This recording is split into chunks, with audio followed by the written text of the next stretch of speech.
Chapter 31. Well, we doesn't stop again at any town for days and days, kept right along down the river. We was down south in the warm weather now and a mighty long ways from home. We begun to come to trees with Spanish moss on 'em and hanging down from the limbs like long gray beards. That was the first time I ever seen it growing, and it made the woods look solemn and dismal. So now the frauds reckoned that they was out of danger, and they begun to work on the villages again. Well, first they done a lecture on temperance. That means abstaining from alcohol. But they didn't make enough for them to get drunk on. Then in another village they started a dancing school, but they didn't know no more how to dance than a kangaroo does. So the first prance they made, the general public jumped in and pranced them out of town. Well, another time they tried to go at yellocution, but they didn't yellocute long till the audience got up and give them a solid good cussing and made them skip out. They tackled missionarying and mesmerizing and doctoring and telling fortunes, a little bit of everything, but they couldn't seem to have no luck. So at last, they got just about dead broke and laid around the raft. She floated along, thinking, never saying nothing, about half day at a time, and dreadful blue and desperate. So again, these guys aren't making any money because they can't seem to con their way into people's pockets. Well, and at last they took a change and begun to lay their heads together in the wigwam and talk low and confidential 2 or 3 hours at a time. Well, Jim and me got uneasy. We didn't take a look of it. We judged that they was studying up some kind of worse, I'm sorry, y'all, I just got lost. Deviltry than ever. We turned it over and over, and at last we made up our minds they was going to break into somebody's house or store and was going to counterfeit money business or something. So when we was pretty scared, made up an agreement that we wouldn't have nothing in the world to do with such actions. And if we ever got the least to show that we could give them a cold shake and clear them out and leave them behind, well, early one morning, we hid the raft in a good safe place about 2 miles below in a little bit of a shabby village called Pikesville. And the king, he went ashore and told us all to stay hid whilst he went into town and smelt around and see if anybody got any wind of the Royal Nonesuch there. Remember, that was their theater group. House to rob, you mean, says I to myself. And when you get through robbing it, you'll come back here and wonder what's been of me and Jim in the raft, and you'll have to take out wondering.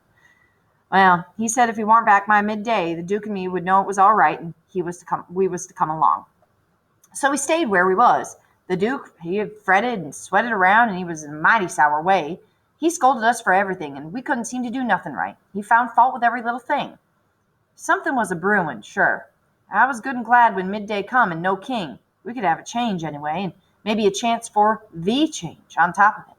So me and the Duke went up to the village and hunted around there for the king, and by we found him in a back room of a little low doggery, very tight, and a lot of loafers bullyragging him for sport, and he a cussing and threatening him with all his might, and so tight he couldn't talk and couldn't do nothing to them. Well, the Duke, he begun to abuse him for an old fool, and the king begun to sass back. And the minute they was fairly at it, I lit out, and I shook the reefs out of my hind legs, and I spun down the river like a deer, for I see our chance. And I made up my mind it would be a long day before they ever see me and Jim again. I got down there all out of breath, but loaded up with joy and sung out, "Set her loose, Jim! We're all right now!" Because the king and the Duke are back at a tavern just fighting. Jeez. But there warn't no answer, and nobody come out of the wigwam. Jim was gone. Well, I set up a shout, and then another one, and I run this way and that way in the woods and whooping and screeching, but it warn't no use. Old Jim was gone. Well, then I sat down and cried. I couldn't help it. But I couldn't sit still long. Pretty soon I went out on the road trying to think about what I'd better do, and run across a boy walking and asked him if he'd seen a strange dressed so-and-so, and he says, "Well, yes." "Whereabouts?" says I. "Well, down to Silas Phelps' place, about 2 miles below here. He's a runaway, and they've got him." "Was you looking for him?" What a revelation. "Well, you bet I ain't. I run across him in the woods about an hour or 2 ago, and he said if I'd holler, he'd cut my livers out. And he told me to lay down where I was, and I've done it. Been there ever since, afeard to come out." "Well," he says, "you needn't be afeard no more, because they got him. He run off 'em down south summers." "Well, it's a good job they got him." "Well, I reckon. There's $200 reward on him. It's like picking up money out on the road." "Yes, it is, and I could have had a lot of it. I'd been big enough. I see him first." "Well, who nailed him?"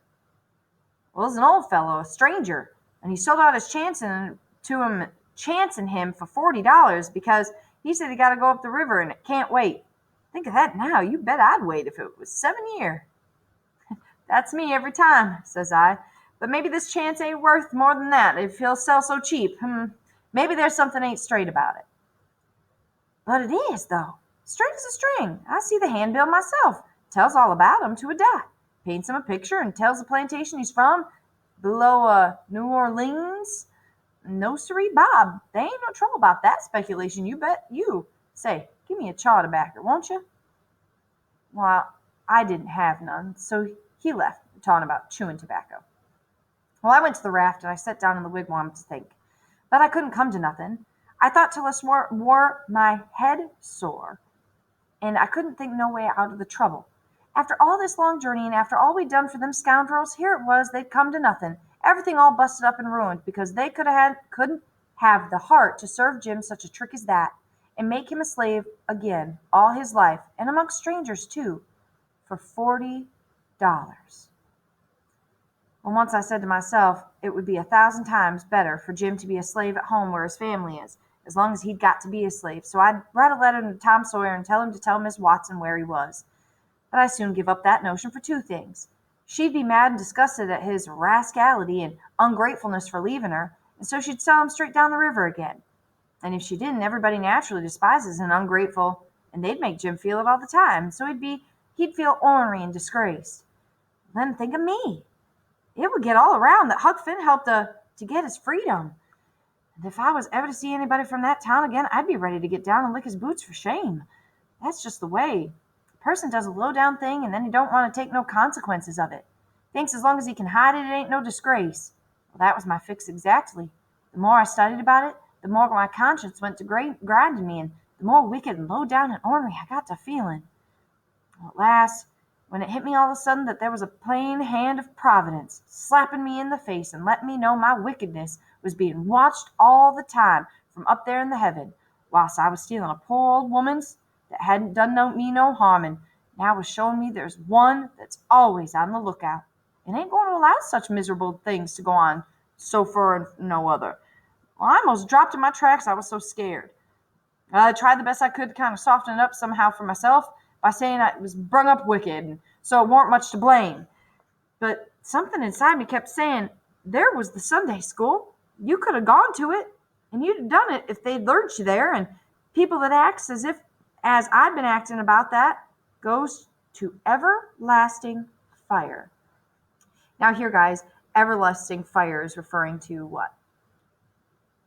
Hell, right? Damnation. So Huck is having a real moment here where he goes, well, darn it, I did steal this slave from Miss Watson, and now I'm serving penance, or I'm in trouble for it. And he's speaking about God and providence here again. I want you to consider what this says about his beliefs and about religion, because remember, he's really struggled with this through this point.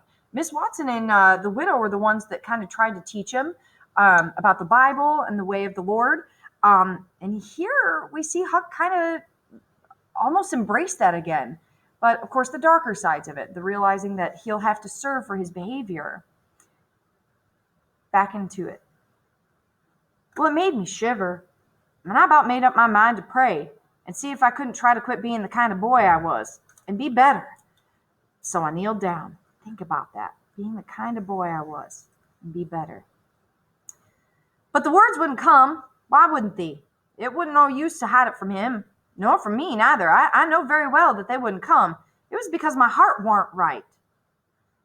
It was because I weren't square. It was because I was playing double. I was letting on to give up sin, but away inside me, I was holding on to the biggest one of all. And I was trying to make my mouth say I would do the right thing and the clean thing and go right to that owner and tell where he was. Deep down, I knowed it was a lie. And he knowed it. You can't pray a lie.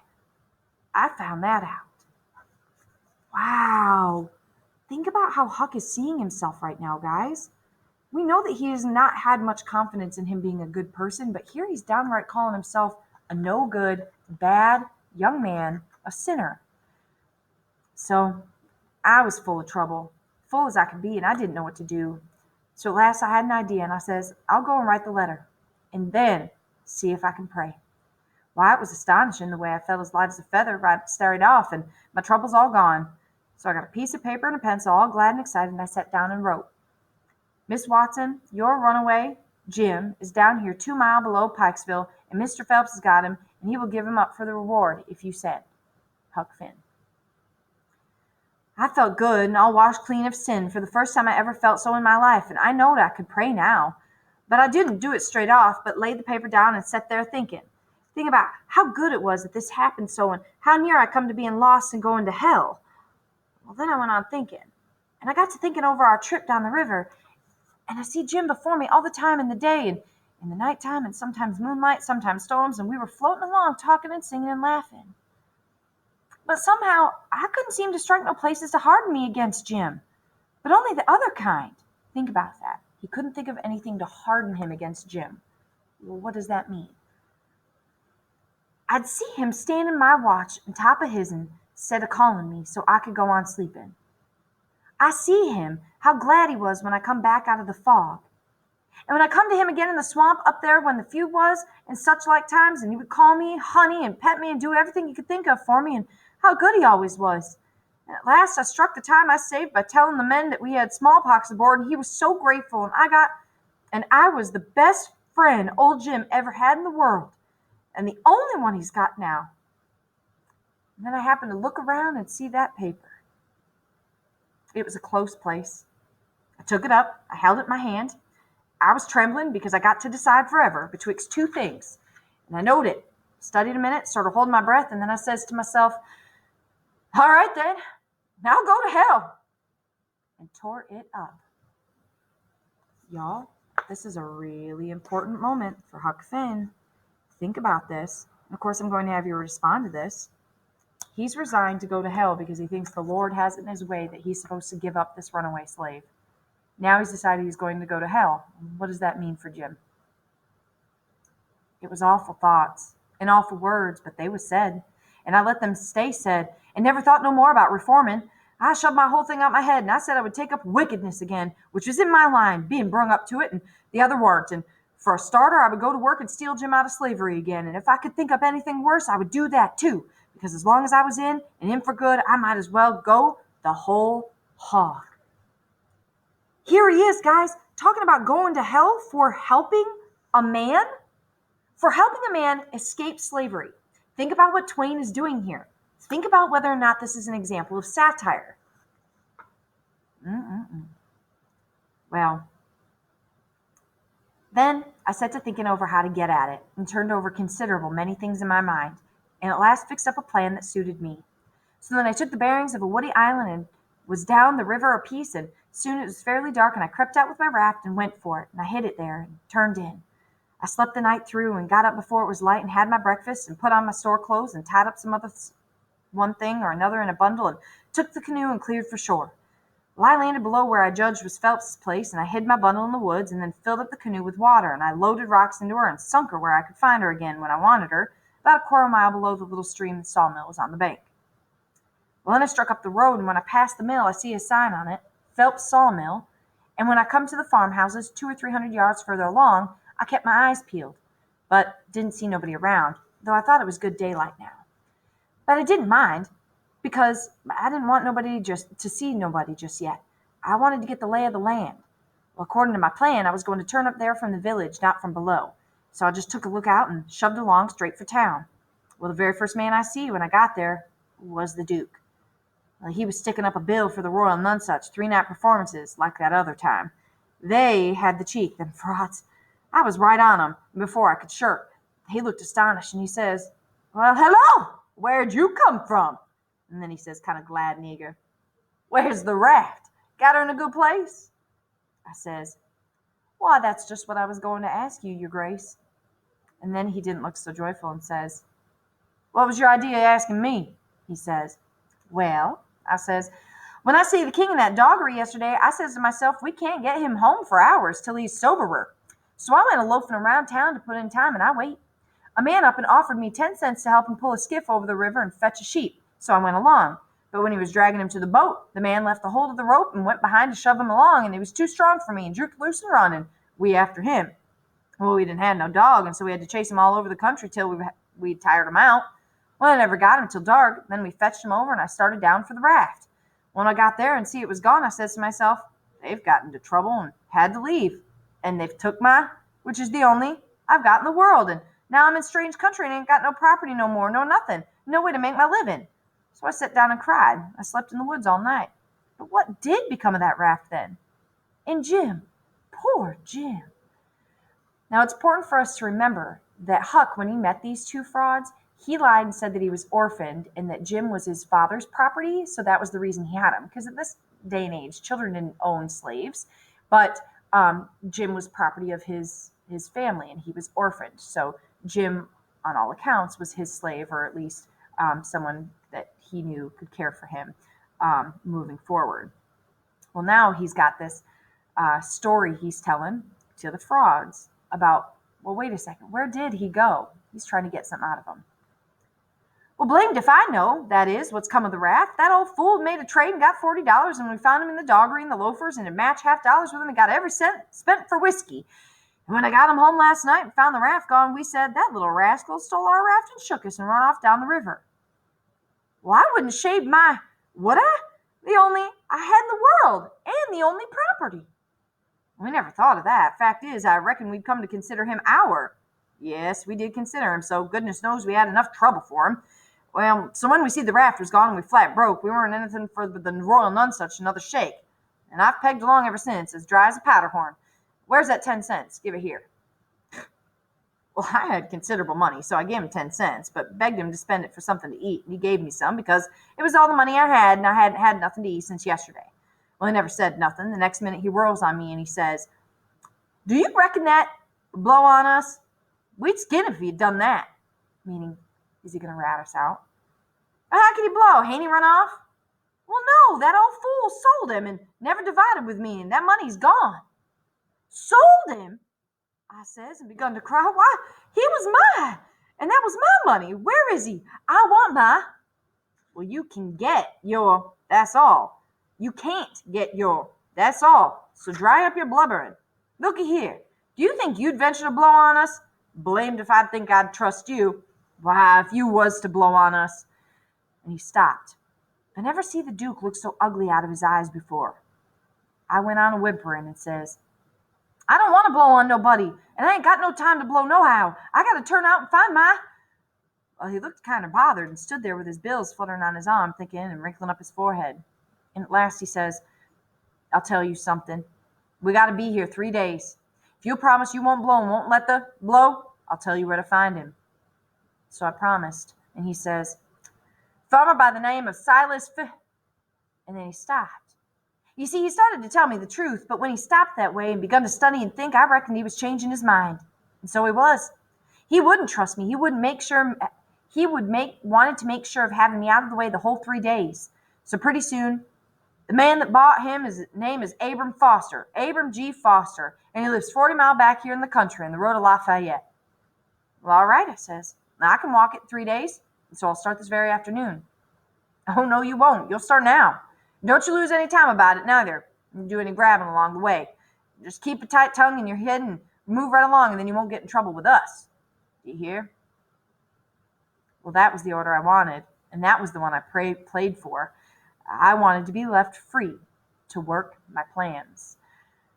So clear out, he says. You can tell Mr. Foster whatever you want to. Maybe you can get him to believe that Jim is your. Some Indians don't require documents. Leastways, I've heard there's such down south here. And when you tell him that the handbill is the reward's bogus, maybe he'll believe you and explain that the idea was getting him out. Go along now and tell him anything you want to. But mind you, don't work your jaw any between here and there. So I left, and I struck for the back country. I didn't look around, but I kind of felt like he was watching me. But I knowed I could tire him out at that. I went straight out into the country as much as a mile before I stopped, and then I doubled back through the wood towards Phelps's. Well, I reckoned I better start on my plans straight off without fooling around, because I wanted to stop Jim's mouth till these fellows could get away, and I didn't want no trouble with their kind. Well, I seen all I wanted of them, and wanted to get entirely shut of them. All right, guys, that's chapter 31, and easily this chapter is probably the most, important one that we've read so far. And I say that because it's sort of like the pinnacle or the climax here, or turning point in Huck's, moral dilemmas, or where he sits, where he sees himself, and where he sees his relationship with Jim. So on slide 27, you'll see your real talk questions for this chapter. Make sure you choose at least one. You're going to enter this in for entry number 4 in your text analysis document. Make sure everything's looking good because you'll be turning that in tomorrow. All right, y'all. Hope you enjoyed chapter 31. I'll see you later.